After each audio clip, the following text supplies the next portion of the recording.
Mike, so I heard that it's been pretty busy, huh? Yeah, it's been very busy. As you probably know or may not know, is that a lot of seniors are going early action, early decision. So the months of October and November are very hectic, but starting to settle in a little bit now, and looking forward to bringing on the next class. Excellent. That sounds great. Well, it's good catching up. We're a few minutes into it, and it looks like we're getting pretty packed up here. Right. And so we got about 56, 57, and a few more people. Looks like they're popping in here, almost up to 60. So if you're good to go, I'm good to go. You ready to start? Yes, let's bring it on. Awesome. So hello, everybody. And my name is Ian Magley. I'm here with Mike Valesco, the owner and managing director of Red Oak College Planning.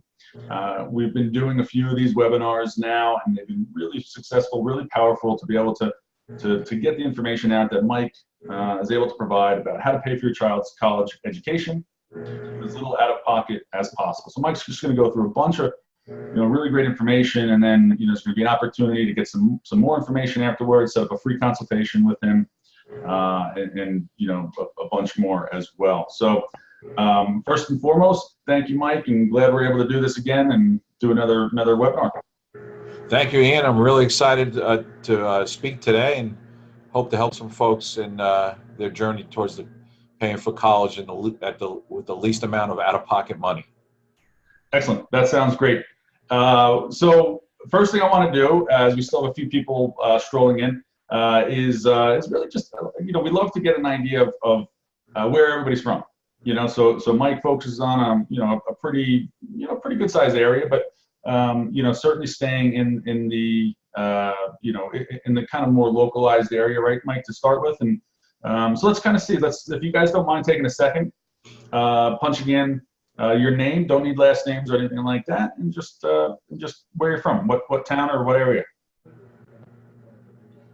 All right, cool. So we got a couple coming in, Mike. As you can see, there's we got Jamie from Morristown, Scott from Somerville. Good. So we got a little Janet and Mark from Mendham. Tina is in Basking Ridge. John S. is in Summit. And we got Adam and Lori from Chatham. So we got a nice mix, and there's more coming in. And you guys, if you want to keep punching them in there, go right ahead. But it's cool to see, we always like to see where everybody's coming from. So, good to know, and some nice areas, of course, there as well. So again, we're going to get started. I want to jump right into it. Again, I'm here with Mike Valesco. We're going to go through and really the information that he's been able to help so many other families, find out how to pay for child's college education with as little money out of pocket. And basically, I really just want to start with what we call housekeeping. So just kind of go over general how the webinar will work, and then Mike's going to get out there and do his thing and show you exactly what he does and how incredibly powerful it can be. So everybody in here, again, thank you so much for being here. It's a very informational-based webinar, right? Which means that there's just a lot of content, a lot of really good stuff he's going to go over. So please feel free to post questions in the chat bar that's going to be on your right-hand side there. But Mike's going to get to the questions at the end. So some of the questions might be answered while he's going through them, but he's going to get to all the questions, or as many as he can. So probably not going to get to all of them at the end. There's also going to be a couple links that you'll see pop up through the webinar as well. Those links are opportunities to set up a free consultation with Mike, so it'll be his calendar. You can book right in. It takes about 2 steps, maybe a minute or so. Really, really simple. And then also some downloads that will be available for that will be part of the presentation, but also stuff that you can keep and keep with you. Some called PDFs, that type of stuff. And then Mike also will be Mike and his team will also be sending out a couple emails afterwards. That's going to have some more information specific to these, to some of the slides, to some of the case studies, and also opportunities to, again, set up that free consultation that is just, so valuable. So with that being said, Mike, you ready to get going? Yeah, that's great. Thank you, Ian. I really appreciate it. And welcome, everybody. So excited to present another webinar on how to pay for your child's college education with as little out of pocket as possible. Really excited again, and we'll start. Sounds great. Okay, so a little background about myself. I'm a CPA by formal training. Have about 35 years of financial services experience. In 2011, I formally put out the shingle for Red Oak College Financial Planning. We're based here in Baskin Ridge, New Jersey. A little background about myself. I have 3 children. My third now is in college. One's finishing up this year, the second. So I figured out after all this is said and done, I'll have 13 years of college payments. I like to say that my children have been my lab rats and a lot of the strategies that I've mastered. And so I've learned on my own. So with that, we'll continue on. Like Ian said, if we can just hold and table the questions to the end, some of them I'll probably cover during the workshop, but it'll keep the flow going, and then we can discuss them at the end. One of the byproducts of this webinar is that I offer a free consultation to those who attended. We take an hour or so of one-to-one time where we can review your specific and individual situation. It's a very, very helpful process. From there, I'll be able to determine whether I can help you or not. And if I can, I'll explain to you how I work and what it would, how we would work together. So, in my years of doing college financial planning, and also with my own personal situation, these are some of the biggest concerns that parents come to me. One of them is missing deadlines, not doing the things on time and meeting deliverables. In some cases, they can actually hurt your son or daughter's chances of getting more financial aid. Making mistakes, and we're going to talk about this a little bit more in depth about certain forms that need to be done for financial aid, where parents have made mistakes and have actually made themselves look worse, made themselves look more financially able to pay than they were. Not having the time to do everything involved. This is a very, very stressful process. Those of you who have children that are going through this or have had children go through this, maybe the oldest ones, you'll know what I'm talking about in the sense that, the students and the parents get stressed. So some of the things that folks like myself do in this industry is give them timelines, guidelines, so that they can get things done on an on-time basis and being in compliance with what the colleges are looking for. Developing a plan to pay for college. Some folks that have come to this workshop may have a plan, some may not have a plan, may have a partial plan. One of the things that we try to do if you come in to see me is look at your plan. Try to see if we can do things more efficiently, whether we can make you look worse than you are, maybe repositioning things so that we can maybe qualify for more financial aid from the schools. Doing something that will hurt their children's chances for college admission. I mean, we're all here because we want the best for our children. We want them to go to their dream school at the most family affordable price. So those are the things that folks like myself are trying to accomplish in planning for a family. Doing something that will not cause them to doing something that will cause them not to get the most financial aid. That is a very big, important thing, and there's ways to address this in terms of how to position students at the right schools. So based on a family's profile, so we can maximize the college financial aid, get the most free money. Divorced parents.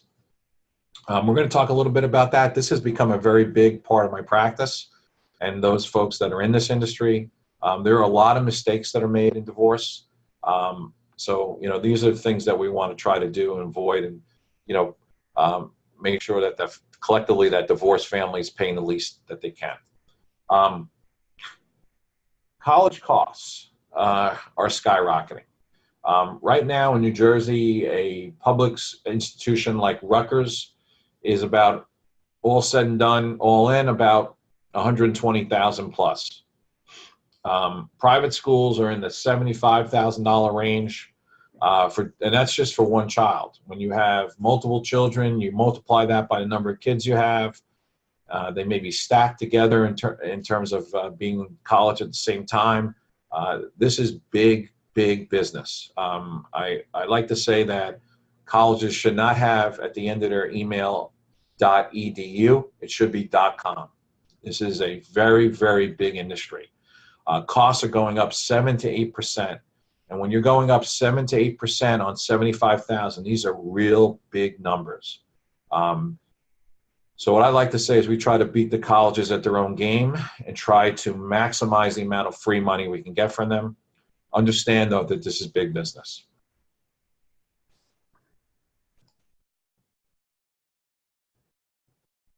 How is a family supposed to come up with all this money? And that's a big question. So when we look at ways to pay for college, there's a variety of different methods. So let's talk about the first one, savings. So folks are going to have savings, whether it's in checking accounts, savings accounts, CDs, money markets, stocks and bonds. All of those assets will go into the calculation for financial aid. What doesn't go into the calculation for financial aid is retirement assets. So those are excluded. Loans. There are a variety of different loans, and these are some things that you may want to write down as I go through it. So today, presently, there's the Stafford loan package, which is in the student's name. It's currently about 4.3%. It can be payable during college by the student and the parents, or after college it can be deferred where the student starts to pay after school, provided that they have a job. They usually have a grace period if they don't have a job, but it starts within 6 months of graduation. That's pretty cheap money in terms of today's interest rates. So at 4.3%. It's in the student's name. The parents do not have to co-sign. It's not their responsibility. It's Johnny or Susie's responsibility. The problem is it's only $27,000 in total over 4 years. It's $5,500 freshman year, $6,500 sophomore year, $6,500 junior year, and $7,500 senior year. So at $27,000 right now, it doesn't really even pay for one semester of college. So that's the first loan package out there. Then there's plus and class loans, which are the federal program and the state program here in New Jersey. Those are where the student, it's the student's responsibility, but the parent has to be, in most cases, the parent is the co-signer. So if the student defaults, then it defaults back on the parent. These are the loans that you're hearing about today in today's marketplace, where students are coming out with 100, 150, 200,000 plus in debt. In my practice, we try to avoid using these at all costs. They're very high rate right now. They're in the 7.5%, and they're trending higher towards 8%, with in some cases 4 points of interest, and they're 10 years in term. This is what I call bad debt, and I really, really try very hard, and have been very, very successful in trying to get families to avoid using these. Scholarship. So there's a variety of different scholarships. So let's talk about them. There's athletic scholarship, okay, where a student who is an athlete may get some or all of their tuition expenses paid for. Then there are what's called merit scholarship and need-based scholarship.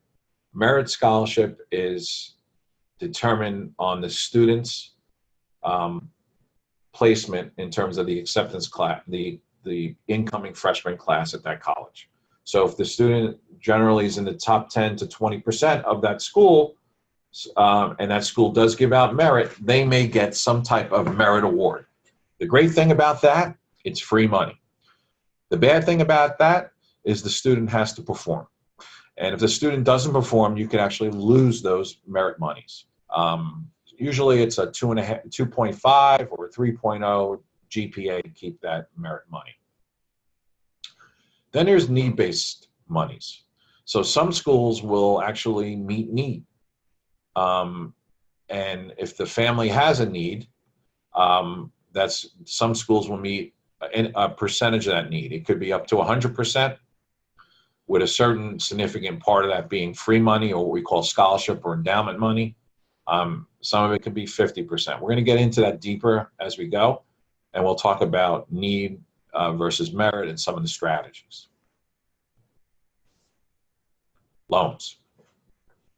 So we just talked about some of the loan programs out there: the Stafford loan for the student, the plus and class loans that the students take out, but the parents co-sign, or someone else has to co-sign if the parent's credit is bad. The questions I always ask folks is this: what would you rather do? Would you rather get a tax deduction or not get one? Would you rather have a fixed monthly payment or a variable increasing payment? Have interest-free student loans or high-interest student loans? Have to take a loan each and every semester, or have the funds readily available prior to college beginning? So in some cases, when we're doing planning, we are always trying to avoid using these loan packages, because we think this is the most costly and most ineffective way to pay for college. You need to know what to do before you play the game. And this is really important. You really need to know how this process works. And folks like myself have quite a bit of knowledge and experience. In my practice, we have over 125 kids a year coming through, and it's like having 125 private eyes. You get a lot of different looks. You see a lot of different things that are going on out there. Scholarships. So this is a question I ask a lot when I do physical workshops and when I get in front of folks, and is what percentage of the $245 billion available in the current student aid pool comes in the form of private scholarships? Well, most people think that there's a ton of money in this, and in actuality, there's very little. It's about 2%. So this is something you're going to want to write down, www.fastweb.com. This is a private aggregator of scholarships, and there's a whole variety of different scholarships. And I always recommend that the students in their senior year or end of junior year start to scan, go through the website and work with it and try to find some of the private money. The thing to be careful about here is spending an inordinate amount of time or dependence on this, because it's, in actuality, it's very little money when you look at the overall price that you're going to pay.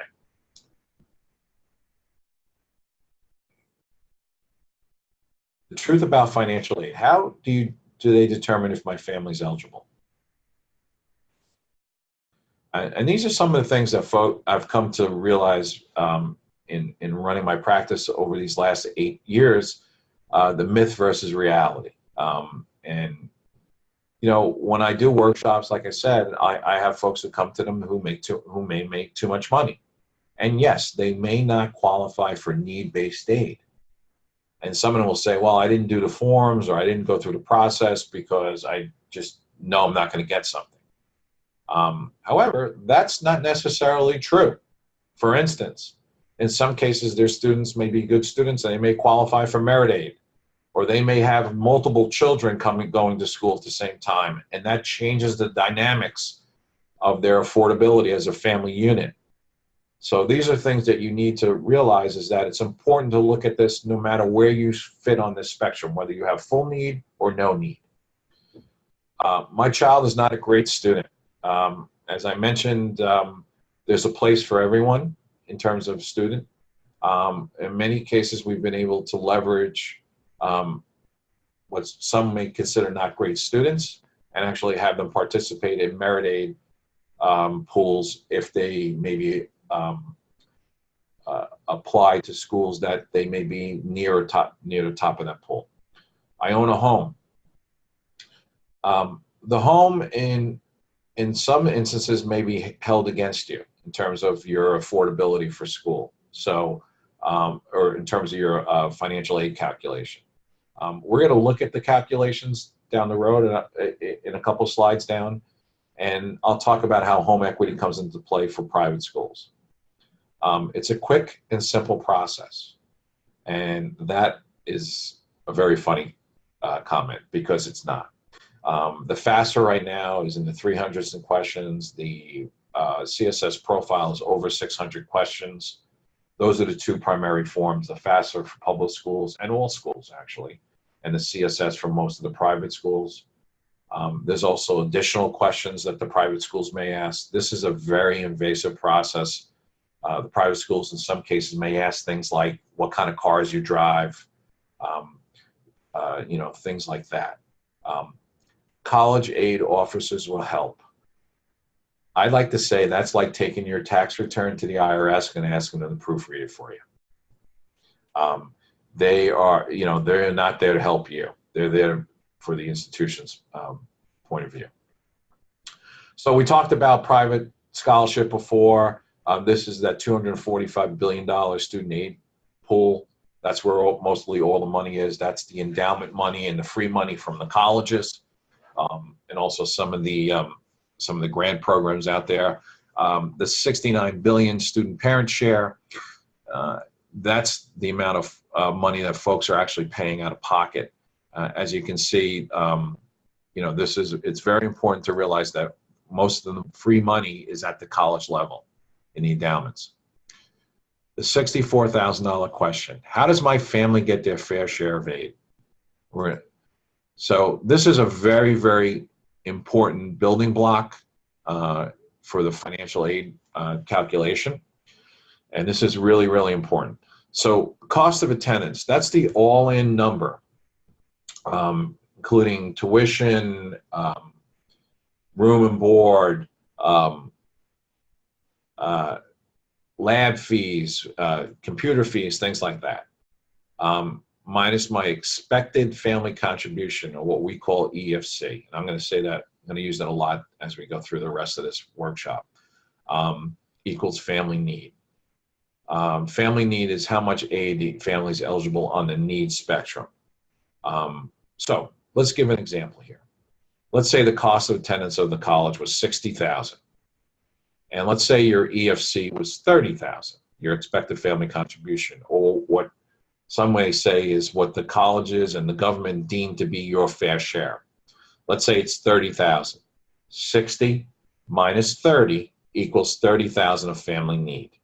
So in that scenario, the colleges would look at you as only being able to pay $30,000. However, not all colleges meet need. We're going to talk about that. So there are going to be three kinds of families that are on this, that are attending this webinar. Families with total financial need. They're going to get financial aid wherever they go. However, everything must be done on time and accurately to get the maximum amount of free money and less loans. With these types of families, what we try to do is try to, maybe if the student has the capability, is to apply to schools that we know are going to meet 100% in need or close to it, so that we can maximize and leverage this financial aid process. About 50% of the folks that are on this webinar are going to be families with partial financial need. They're going to get some financial aid, depending on which schools they choose and how their assets or income are positioned. So in some cases, folks with assets and income, and we may be able to, for instance, reposition those assets into non-countable solutions to actually make them look artificially worse than they are. Therefore, they can leverage the financial aid calculation and process. That's going to be the majority of the folks that are on this call. Families that make too much money, yes, they will not qualify for need-based aid. However, they still must go through the process to be able to access merit aid, to get any type of scholarship aid. What these types of folks we look at is maybe using their assets or their financial earnings in a more efficient manner, being able to pay for college in a more tax efficient fashion, basically take into consideration all their goals, and in some cases maybe look at using their assets in a more constructive manner than maybe they came in with. Where to get money for college? So there's four main sources of college aid. So we talked about earlier the federal government, the Stafford loans, as being a pretty standard offering, 27,000 total over 4 years. For some of the families that we talked about in that first group that have full need, there may be some additional programs like Pell Grants, like TAG grants in New Jersey, tuition assistance grants, or something called a Supplemental Educational Opportunity Grant, or SEOG. If their income numbers are not that great, they may qualify for additional free money from the federal and state government. We talked about state government. When New Jersey is TAG grants, the student must go to school in New Jersey to qualify for that, and those are based on earnings. So in some cases, a New Jersey college option may be great for that family. Colleges and universities, that's where all the money is. Okay, we looked at that pie before, the 245 billion. I'm sorry. In free financial aid, endowment money, scholarship money. And then private sources are private scholarship services worth it? I don't think so, because I think you can do that work on your own, that your student can do that with FastWeb and the variety of different online resources that are out there. It's only 2% of the aid. And I like to say, it's great to look for it, but don't spend too much time and effort on this because it is very small. Okay, the FAFSA, the free application for federal student aid. This is the fundamental form for college financial aid. You don't get aid unless you apply. That means filling out the FAFSA form fully and correctly. Now, an interesting fact about the FAFSA, a large percentage of them, about 70% of them, are done incorrectly in the United States. Those are folks that are doing this on their own. They do things like they don't submit it correctly. They put assets in the wrong place. For instance, they'll put retirement assets and investable assets, and that overstates their abilities to pay. That's a big mistake. That's a big mess.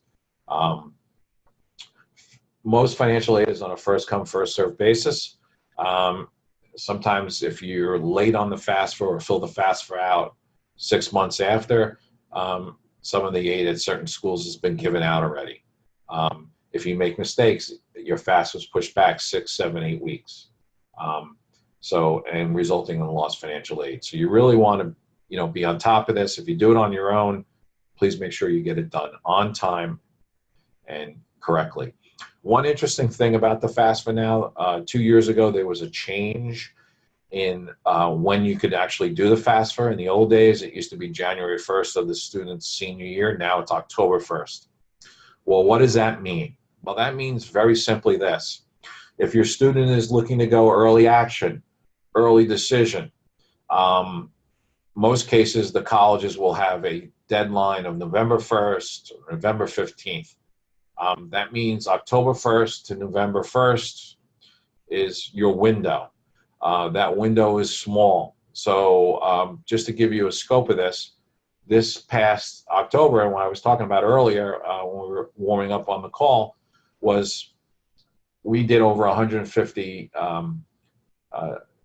FAFSA and CSS forms for students in that month, so that they could be on time and meet their early action, early decision goals. FAFSA dates. So this year's senior class is using the 2017 tax return. So in some cases, you can do some type of tax planning if your students are younger. Next year's class, the 2020 class, is going to use the 2018 tax return. So a very simple thing is this: 2 years prior tax return from your student's graduation or we like to say prior. Okay, so we talked about the FAFSA, which is the fundamental form required for all colleges. Now the second form is the CSS profile, the College Scholarship Service Profile. This is administered through the College Board. Many private schools want both forms. And this is where home equity comes into play. So they're going to ask you questions on home equity. So if you paid off your house, that's going to be counted against you. They're going to ask you details on income, assets, and expenses. It has to match up with your FAFSA. They're also going to ask you things like whether you made 401k or 403b or any type of retirement contribution with pre-tax dollars. That actually gets grossed back into the calculation. It's somewhat difficult to fill out. As I mentioned, it's over 600 plus questions, and it's very invasive. So while we're here, a good time to chat a little bit about how assets are used in the calculations for both FAFSA and CSS. So let's go through this. So assets in the student's name,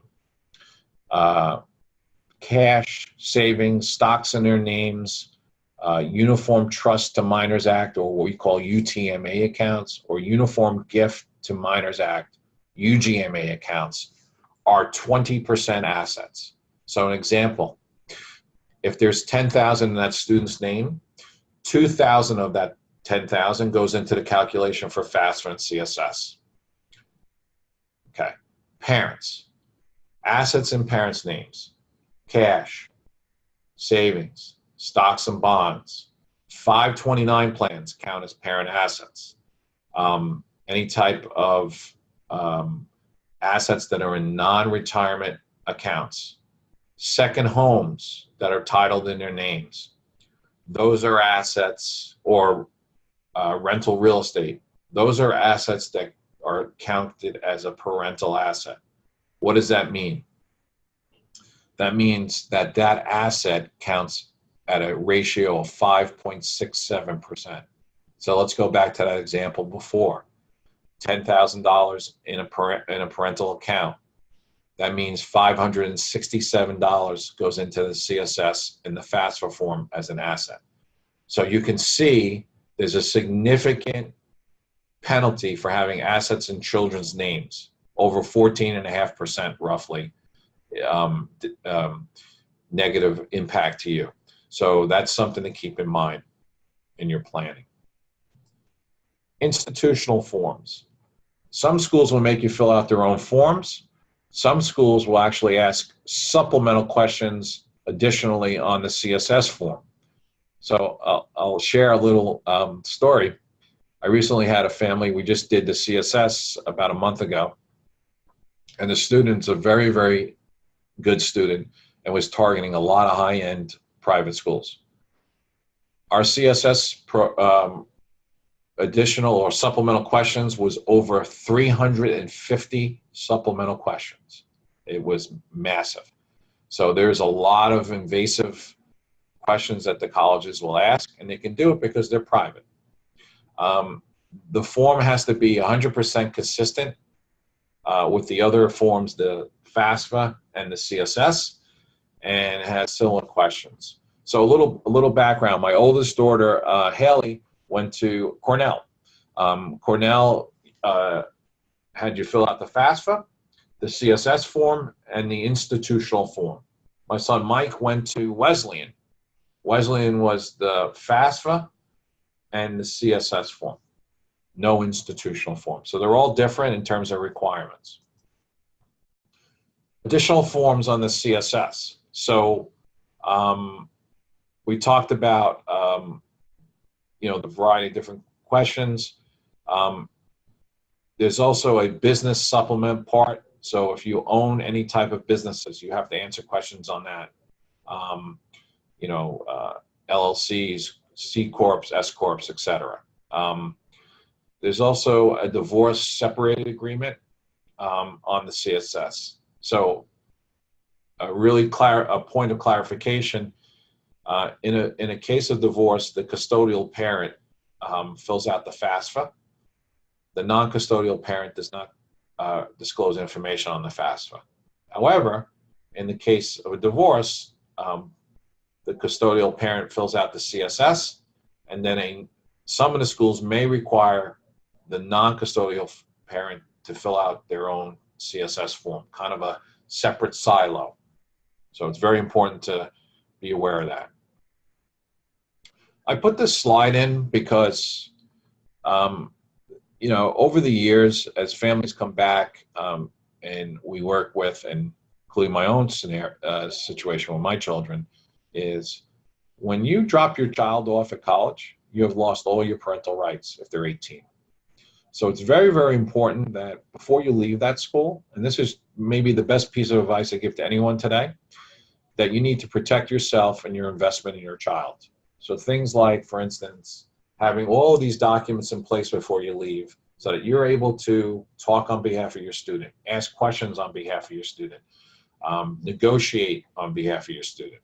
So things like a healthcare power of attorney, HIPAA authorization, financial power of attorney, education record release. These are all important because you want to, if you're making an investment in your son or daughter in college, you want to be able to know what's going on there. Okay, so we talked about divorce or separated parents a little bit. I'm going to get into it a little bit deeper, and I'm going to just go over this again. So, financial aid forms should be completed by the parent with whom the student lives for the greater part of the year. That's called the custodial parent. It's very, very important to figure that out in divorce situations. In some cases, it may give you an opportunity to actually maximize and leverage this process if you do some planning with that. And we do that a lot in my practice. I'm sure others in my field are doing the same thing.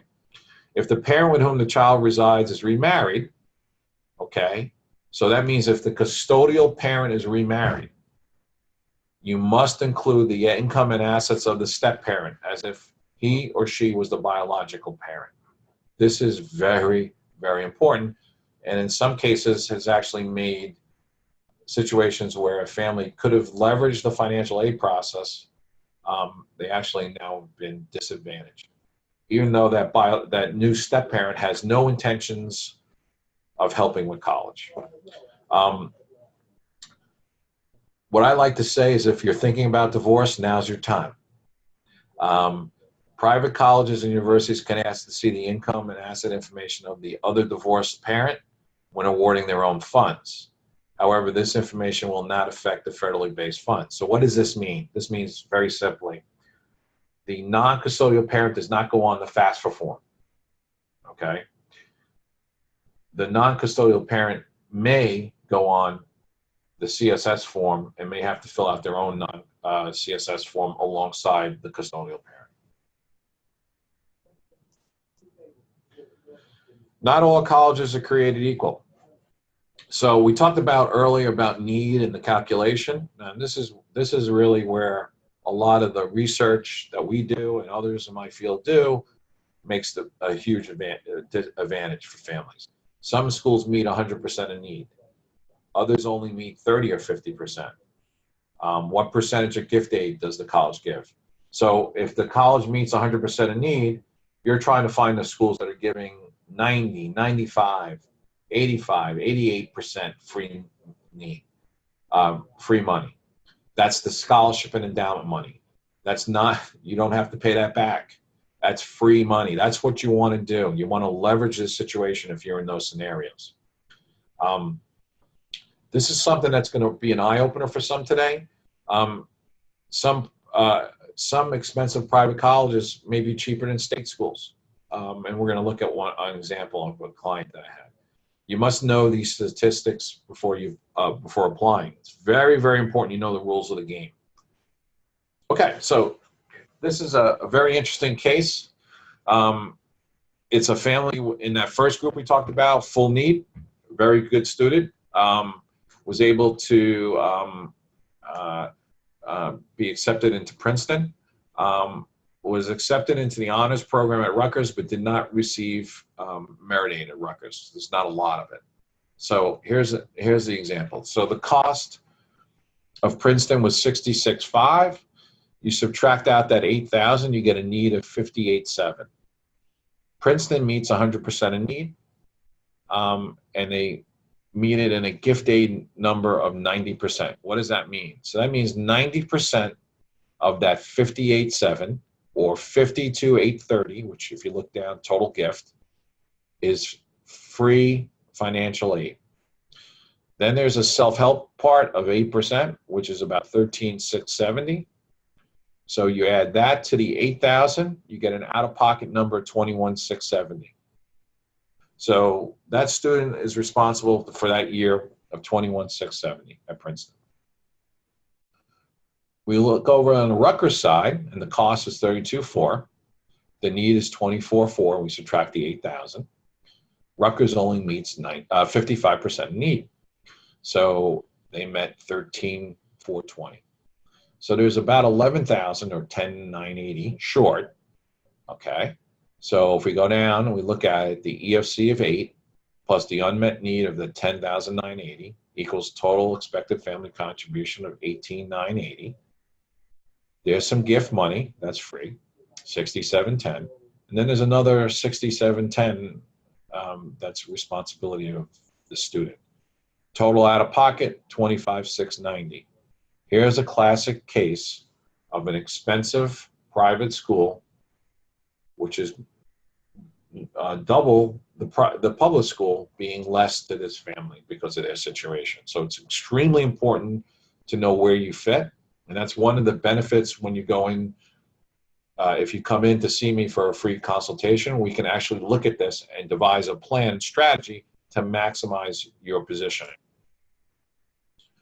Negotiations 101. Some of you may or may not know this, but you can actually negotiate with colleges to increase your award offer. So where can you do that? If there's a need offer, meaning you have a demonstrated need and they didn't meet your need and the school meets 100% of need, that's something that we can definitely look at.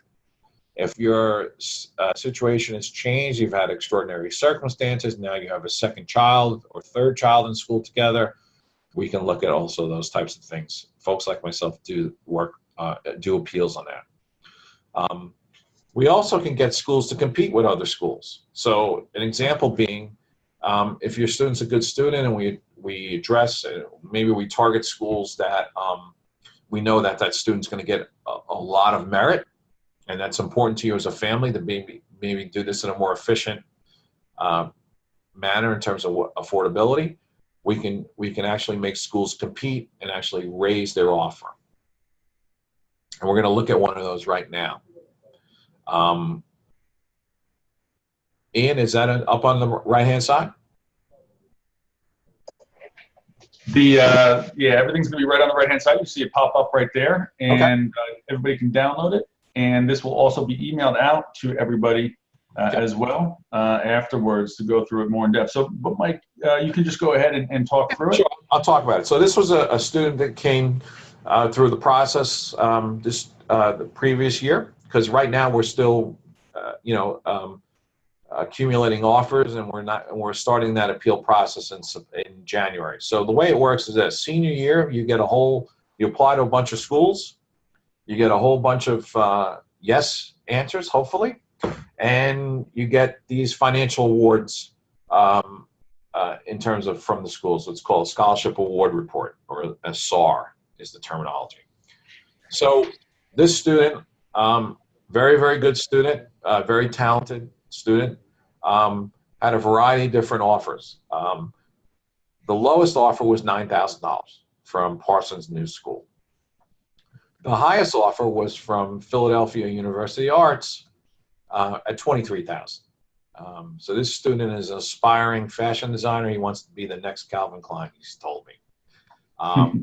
So what we did is we took that $23,000, it's a single mom, and we asked in a very professional manner, we write appeals, and we asked Parsons to match that. And you'll see in the second slide, Parsons came back and increased the award to $14,000. In essence, they matched the award from the University Arts. So what does that mean? Well, what that means is that's $56,000 of scholarship money or merit money over the next 4 years. That's almost a free year there. So that's a very, very really strong example of how this process works and what we're trying to do in terms of getting schools to compete for high quality students. Okay, so financial aid and the loopholes. I'd like to, as I mentioned earlier, my formal training is as a CPA long time ago. I'm non-practicing today, so I won't do your taxes.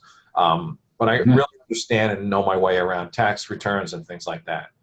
And I think this slide is very important because it's really what we do in this industry, what financial planners do who focus on college financial planning. We're looking for all the loopholes, the legal and ethical ways to make use of rules that allow you to get more money. I like to say it's making you look worse than you are, artificially decreasing your abilities to pay. It's the same principles that you, when you go to see your CPA, that you're asking him to maybe help you to reduce your taxable income so that you pay less legally. It's the same concepts here.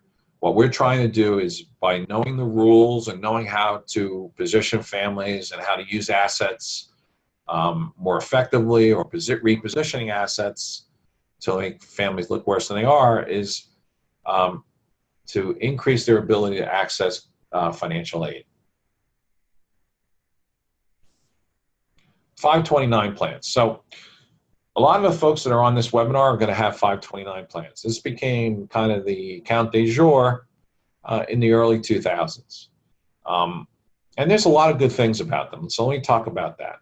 And I'm going to also illustrate some things that a lot of folks don't know. And I'm confounded when I do workshops at the lack of understanding of these. So 529 plans, they're going to accumulate returns tax-free.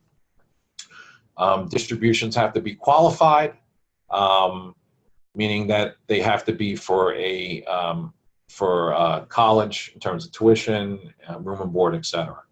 One of the things that folks don't understand about 529s, and this is a really big point, is this: if you have multiple children and you have assets in each child's name in a 529 plan. So let's give an example. Let's say you have 3 children and you were fortunate enough to accumulate $100,000 in each kid's name.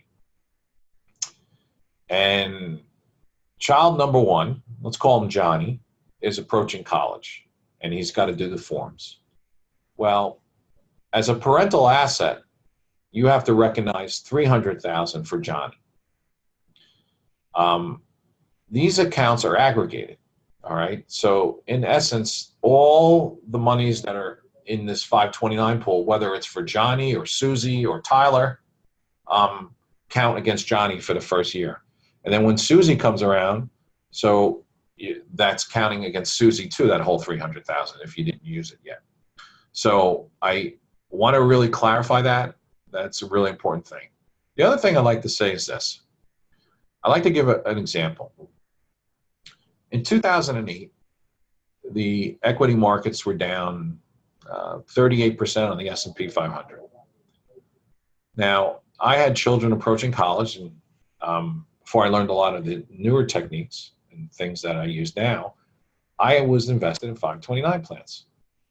And I woke up one day and saw Bear Stearns go out of business, and Lehman go out of business, and AIG almost go out of business, and GM and Ford, et cetera. I'm down 62% in an age-weighted conservative portfolio. And I shook my head and I said to myself, there's got to be a better way. And I think I have figured out the better way, along with others in my industry. But I just got to clarify one thing, and you must understand this. This is not guaranteed money, okay? This is money at risk. And that's a very, very important thing to understand when you're looking at your asset pools as college is approaching. So be aware of that. that these are risk assets, and there's no guarantee they're going to be there, and the like. So 529 plans, as I mentioned, count for the FAFSA and CSS that are parental loan, the parental accounts where the parents have the accounts, but also if there's 529 plans opened by grandparents, uncles, aunts, friends, where your child is the beneficiary, okay, they have to go into the calculation for the CSS form. They don't count for the FAFSA form, only in the CSS form. So it may work for the federal form, like we talked about, the federal aid calculation, the FAFSA. It doesn't necessarily work for the CSS form because those assets need to be disclosed. So if you have a 529 plan, make sure that you have a competent college financial advisor examine it before you apply for financial aid. There may be some strategies about how to use those assets more efficiently and better. I wasn't lying. 521 question and 523 question number talk about the value of assets held in 529 college savings plans that were established for the student by someone other than the student parents. This is the CSS form. Enter the estimated amount that will be withdrawn for the student for the academic year from 529 plans established for the benefit of the student. So there are a lot of questions on that form, and this is where they get where 529s owned by others get disclosed. And let's go back to that theme I talked about earlier in that group, that third group. But what if I make too much money to qualify for need-based aid? Well, it's not just about college planning. Is not just about need-based aid. There's other things. It's about efficiency, about using assets more effectively, using the tax code to your favor, things like that. Merit-based strategies, positioning strategies, how to get that student into a school that maybe give he or she a scholarship, etc. So it's very, very important that you look at this not just for need-based aid, but also for merit-based aid. And maybe another thing is that in some cases you may have multiple children. So you may not be in need for child number one, but you can be in need for child 3 or 2, et cetera, down the road. So you may want to look at your planning for all 3. And that's a big problem that I see out there. A lot of families plan for number 1, but really haven't planned for number 2, number 3, or 4. So that's some of the things that folks like myself try to do, is build comprehensive plans for the entire student population in that family. You've been kind enough to spend time on this webinar. These are the questions that you should ask if you look at folks like myself in this industry. What does a college funding specialist do? We do income and asset planning. We pick the best schools. We try to position your student to have maximum acceptance at those schools and get the most merit aid or the most need-based aid if they're in a need scenario. Fill out forms. As I mentioned, I did 150 forms, my group, in October this year. Negotiate with schools. We looked at the appeals. We looked at that Parsons appeal, and you can leverage this situation and actually get schools to compete against each other. I like to say it's like car sales. They got to move inventory. If there's cars on the lot at the end of the month, there's a financing fee. Well, schools with an empty seat, that's very costly. When should you start planning? I like to say when you got the sonogram. But in all truth, there's no really set time now in terms of planning. I work with families that have seniors. I work with families that have 1 and 2 and 3-year-olds. It's a different strategy for both. And there's things that can be done. The later you are in the process, the less things you can do. So it's really, really important that if you have younger children and you're concerned about $75,000 and $80,000 and $100,000 types dollar costs down the road, that you do this early in the game. Don't kick the can down the road. What's the next step? So I like to say this. You've been kind enough to listen through the whole webinar. If you're interested in learning how someone like myself can maybe look at your situation and determine whether we can help you or not, and if we can, how we would. That's a big part of this. So what I do and my group does is we eliminate the administrative nightmare, which is, I like to say, de-stressing the student and the parents so that they can get through this in a very efficient and focused manner. Integrate sound financial planning strategy. We talked about that earlier. Doing things that are non-invasive to your retirement, preserving those things and making yourself look worse than you are so that you can leverage the most financial aid. Implementing college mission and financial aid strategies that help, and this is the most important thing in my book, is helping your student attend their dream school at a family affordable price. I like to say that this process is like a three-legged stool. The first leg is the academic fit for your student. Then the next leg is the social and the comfort for you part for your student. And the third part is the financial. And they all have to be in uniform so that that stool is level and that that it's not off kilter. And where I've seen mistakes is sometimes in the past is where families have made decisions strictly on financial, or made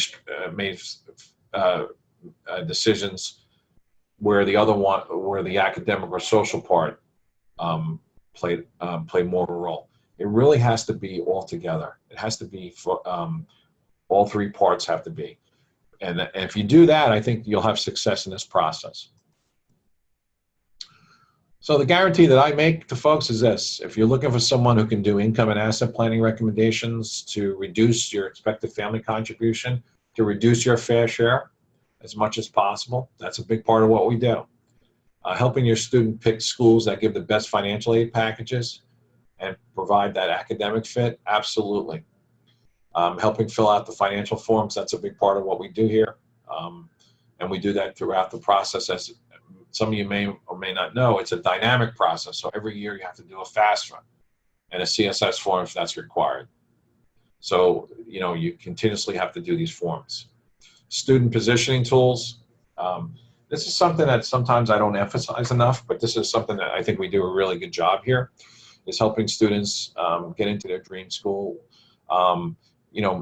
Really helping the student to round out their resume, do a great job on their essays, present the best package that we can about that in terms of positioning that student.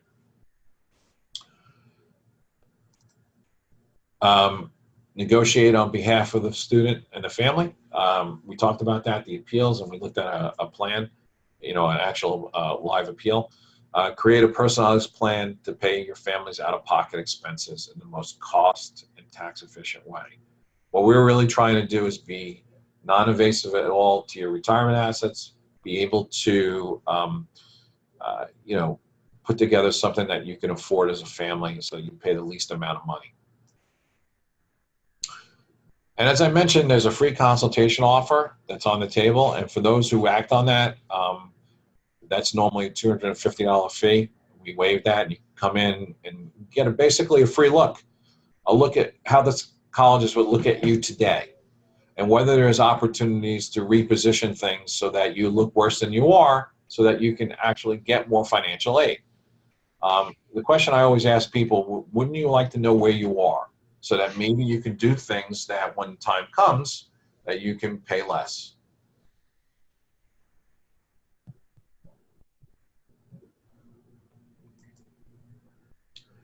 I like to close with this quote from T. Boone Pickens.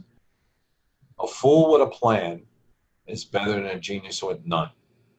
And in all sincerity, don't kick the can down the road with this. It's really important to address this today. Thank you. And I'll look for questions, Ian. All right, perfect. First and foremost, thanks, Mike. That was great information, just great stuff. Of course, everybody on the right-hand side, on your chat box there's some of the links. You get to his website, and also, of course, the calendar to set up that free consultation. The free consultation, as Mike said, is typically $250. So, it's a great, great value. And at the very least, you're just going to get a ton of information for it. There's no other obligation on there. But I think, as you see from what we just went through, that there's going to be a lot of good information that Mike's going to be able to help you with, make it very, very worthwhile. Mike, we got some really good questions during this particular webinar. One of I think actually the most active as far as questions. So we're not going to get to all of them, but I want to make sure everybody knows that all of the questions that came through actually get emailed directly to Mike and his team. So if we can't get to any of these here, Mike is going to respond via email or maybe even a call. Put that information in there to make sure that all questions are answered. So Mike, if you have a few minutes, we're going to go through a couple of them. Are you cool with that? Absolutely. Fire away, Ian. All right, excellent. So some of these I'm going to try to mold to the best I can, but is there a way to determine our financial need position prior to applying to colleges? That's a great question. So as I mentioned, the free consultation, when folks come in, I'm going to ask them to bring some information in for me. Tax return, schools that their student is interested, some information about the student and students if there's multiple, and also some statements, investment statements, mortgage statements, etc. With that information, I can actually do what we call an actual EFC calculation in my office. I think it's very, very, very important to note that we can actually do the FAFSA and the CSS as a mock-up. The good thing about that is this: a family can now get a free look as to where they are right now. From this meeting, I can determine whether I can help them or not. Not everyone I can help. Not everyone I can work with. You know what? The worst thing is they come in and they've gotten a free look at where they are. They've got their EFC numbers and they've picked up some valuable information. For those that I can help, I can explain to them, this is your EFC. We may be able to actually lower it legally by repositioning some things or changing some things around, and maybe be able to leverage the need-based aid calculation for them as a family. Cool. Great question. Good. Excellent. I'm going to take a couple more here. I'm going to provide a couple more here. Okay. Can you explain further how you use the appeal process for non-need-based families? Okay. Very, very important thing. So we talked about that earlier, that folks who are non-need actually can leverage this process.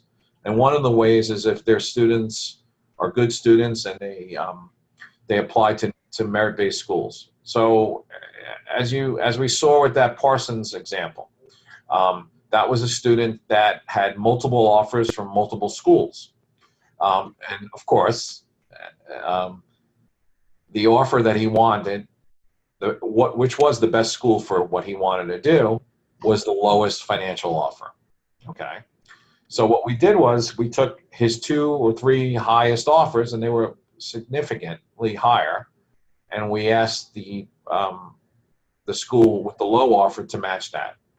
And it's a very professional, very well-written appeal. And just to give you a scope of how many of these we do over 600 of these from January to April 30th.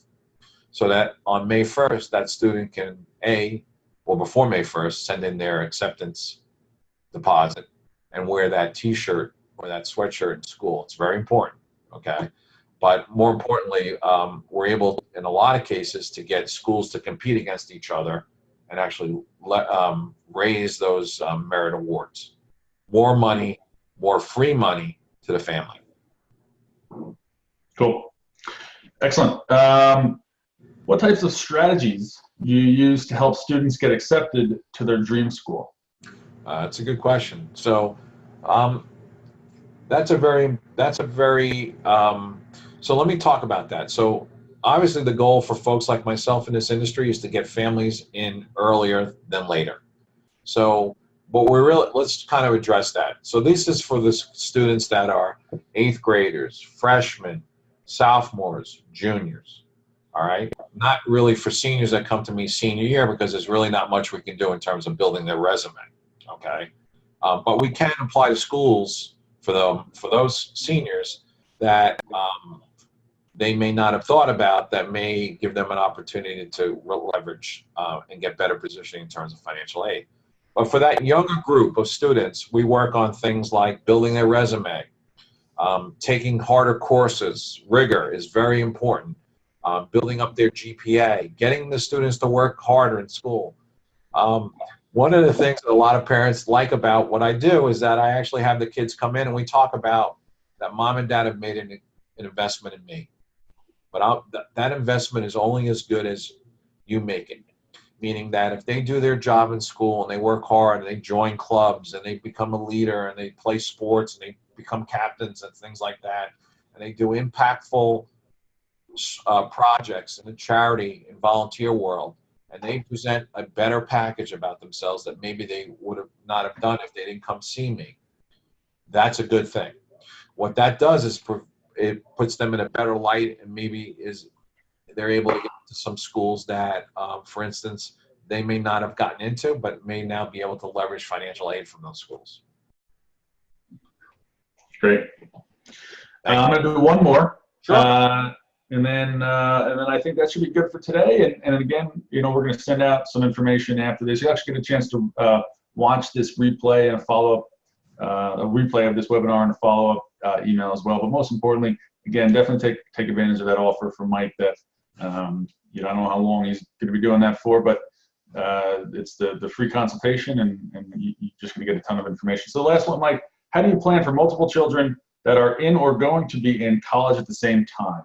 That's a great question. So, I talked about earlier about sometimes with planning, folks look at are only planning for the first child and really don't know how to allocate for the second and third child. So we may look at strategies for that type of family where we may, for instance, spend down some of their countable assets on the earlier children, and then build a plan that's in non-countable solutions, or build a plan for the second and third child at the end. What I try to do in that, and this is really where the science in this comes into play, and the technique, is really trying to maximize the use of the assets maybe earlier than that family initially thought of. Right. So that we can maybe potentially get more financial aid, maybe for the second and third child. That's a big part of what we do on planning for multiple children. And in some cases, some of those families don't think they would actually get financial aid, but when you have two or three together at the same time, your EFC goes down 2 or 3, a half or a third.